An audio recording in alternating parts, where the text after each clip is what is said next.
చేస్తున్నట్టుగా ఆయన గత జ్ఞాపకాలను కుటుంబాన్ని గుర్తు చేసుకుంటూ ఆయన డీప్ ట్రాన్స్లో ఉంటే ఈ సనత్ నగర్ ఎమ్మెల్యే గారు పోయి ఊరుకుండక ఆయన భుజం తట్టి తాత తాత అని లేపిండు. కళ్ళు తెరిచి చూసిండు ఇద్దరు. ఏం సంగతి బిడ్డ అంటే, మా సార్ని గుర్తుపట్టినావు అని నేను చూపించాడు. లేదు బిడ్డ నేను గుర్తుపట్టలేదు అన్నాడు. ఆ సార్కు విపరీతమైన కోపం ఉక్రోషం వచ్చింది. నన్ను గుర్తుపట్టవా తెలంగాణలో ఉండి? నా సంగతి మా నాయన సంగతి నీకు తెలియదా? నన్ను ఎట్లా గుర్తుపట్టవని? లేదు బిడ్డ నిజంగానే నేను గుర్తుపట్టలేదంటే, ఇగో ఆ టిమ్స్ సనత్ నగర్ కట్టింది నేనే, అల్వాల్ టిమ్స్ కట్టింది నేనే, ఎల్బీ నగర్ టిమ్స్ కట్టింది నేనే, అయినా నన్ను గుర్తుపడతలేవా అన్నాడు. ముసలాయన నింపాదిగా, ఊకుండు బిడ్డ ఊకుండు, నేను వచ్చినప్పుడు కూడా ఈ లోపలికి వచ్చినప్పుడు చార్మినార్ నేనే కట్టినా, గోల్కొండ నేనే కట్టినా, హైదరాబాదు నగరాన్ని నేనే నిర్మించిన చెప్పేటోని, డాక్టర్లు గుర్తు పట్టిర్రు నా తిక్క కాస్త ఎర్రిగా మారిందని, కరెంటు వైర్లు పెట్టి షాక్ ఇవ్వగానే ఇప్పుడు జర్ర సోయిలకు వచ్చిన, ఇక తొందరలోనే నేను ఇంటికి పోతున్నా బిడ్డ, నీకు కూడా ఈడ చేరితే ఒక వారం ఉంటే అతను ఏమనుకుంటున్నాడంటే ఇతను కూడా ఎర్రిలేసి తిక్కతోని ఎర్రగడ్డకు వచ్చిండు అనుకొని, నీకు కూడా ఏం కాదు బిడ్డ, డాక్టర్లు మంచోళ్ళు ఉండ్రు, ఈ కరెంటు వైర్లు పెడితే వారంలో నీకు నిజం అర్థమవుతుందని చెప్పిండు. గట్లున్నది ఆయన గట్టిన అనే కథ. నువ్వు కడితే 10 ఏళ్ళు టెంకాయ కొట్టనిక రిబ్బన్ కట్ చేయనిక నీకు సమయం దొరకలేదా? నిజంగానే నువ్వు సనత్ నగర్ టిమ్స్ కట్టినా, అల్వాల్ టిమ్స్ కట్టినా, ఎల్బీ నగర్ టిమ్స్ కట్టినా, వరంగల్ హాస్పిటల్ కట్టినా, ఉస్మానియా హాస్పిటల్ కట్టినా 10 సంవత్సరాలు చంద్రశేఖరరావు గారే ముఖ్యమంత్రిగా ఉన్నారు, హరీష్ రావు గారు వైద్య ఆరోగ్య శాఖ మంత్రిగా ఉన్నట్టున్నాడు, లేకపోతే ఇంకొక ఆయన ఉన్నట్టున్నాడు.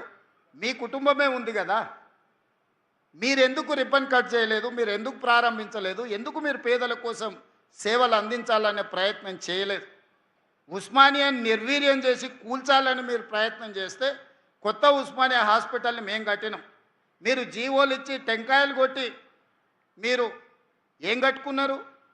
1000 ఎకరాలల్లో ఎర్రవల్లిలో ఫామ్ హౌస్ కట్టుకున్నారు. ఒక్క రోజైనా ఆలస్యమైందా?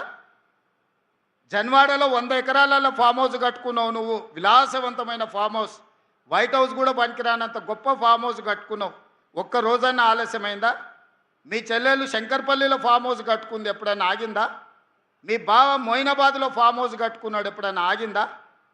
మీ ఫామ్ హౌస్లో ఒక్కరోజు కూడా ఆలస్యం కాకుండా ఒక ఆయన 1000 ఎకరాలలా, ఇంకొక ఆయన 100 ఎకరాలలా, మీ చెల్లెలు 50 ఎకరాలలా, మీ బావ 25 ఎకరాలలా విలాసవంతమైన భవంతులు, పెద్ద పెద్ద గడీలు నిర్మించుకున్నారు. సరైన సమయంలో అవి పూర్తయినాయి. కానీ మా పేదలకు అందించే ఒక్క హాస్పిటల్ అన్న మీరు గట్టి చూపించిండ్రా? పూర్తి చేసిండ్రా? ప్రారంభించిండ్రా? పేదలకు వైద్యాన్ని అందించిండ్రా?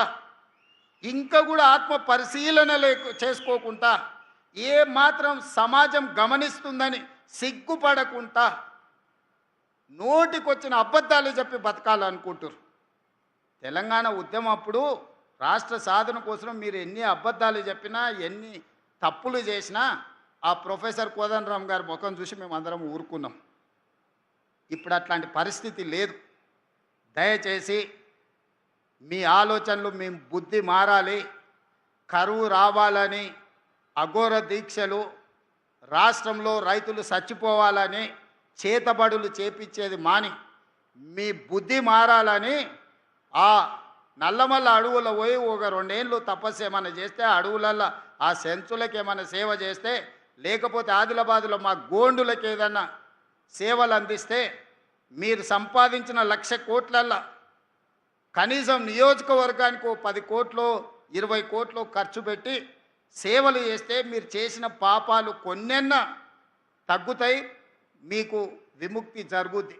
అంతే తప్ప అబద్ధాల ప్రచారాలతోని, ఆర్టిఫిషియల్ ఇంటెలిజెన్స్లో క్రియేట్ చేసిన సోషల్ మీడియా ప్రచారంతో, లేకపోతే మీ బంట్రోతులు కట్టే ఫ్లెక్సీలతోని మిమ్మల్ని ఎవడు నమ్మడు. మీరు అన్నీ చేసినామని అబద్ధాలు చెప్తేనే మిమ్మల్ని ఇంటికి పంపించారు. పార్లమెంట్ అప్పుడు గుండు సున్నిచ్చారు. సర్పంచ్ ఎలక్షన్లప్పుడు గోతి తీసి పాతి పెట్టారు. మున్సిపల్ ఎలక్షన్లప్పుడు మీ ఎక్కడున్నారో అత్తా పత్తా లేదు.